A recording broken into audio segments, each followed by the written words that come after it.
Kutoka studio zetu za Mombasa Road, tuelekee kule katika eneo la Kikuyu. Moshi mweusi ulifuka kwenye anga ya mji wa Kikuyu, kaunti ya Kiambu, baada ya waandamanaji kuteketeza majengo yaliyokuwa na afisi kadhaa za serikali kama mahakama ya Kikuyu, ofisi za eneo bunge na zile za naibu kamishna wa eneo hilo. Taharuki imetanda eneo hilo kufuatia uharibifu, namna anavyoarifu mwanahabari wetu wa Kiambu Kimaku Chege, ambaye amekuwa akifuatilia maandamano ambayo yamekuwa leo hii.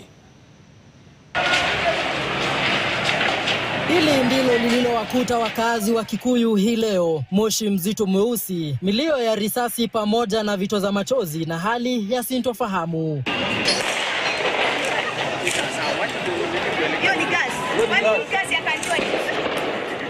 Maandamano yaliyokuwa yameitishwa na vijana wa kizazi cha Gen Z kama njia ya kuwakumbuka waliopoteza maisha katika maandamano ya mwaka jana dhidi ya mswada wa fedha wa mwaka wa 2024 yaligeuka kuwa machafuko.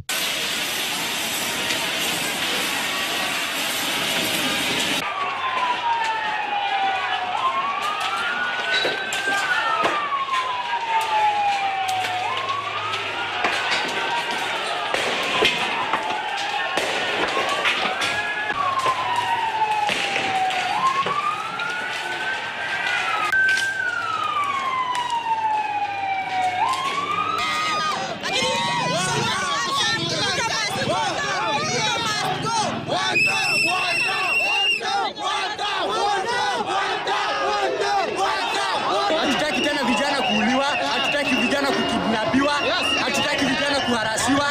Tuko na freedom of demonstration, tuko na freedom ya kuongea, tuko na freedom ya kupost, lakini si mtu anapost anakujiwa anauawa.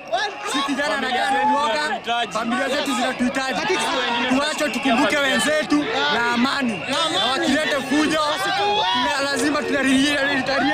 Waandamanaji walivamia majengo yenye afisi za serikali, wakavunja madirisha kisha kuyateketeza kwa moto. Mahakama ya Kikuyu, ofisi za kaunti za Kikuyu na zile za naibu komishna, zote zikilengwa.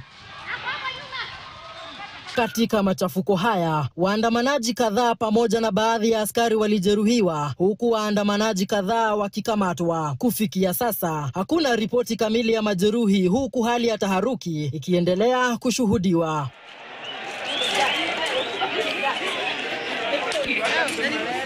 Swali sasa ni je, ujumbe uliotumwa na kizazi cha Gen Z kwa viongozi walio mamlakani utasikizwa, ama historia ya maafa huenda ikajirudia?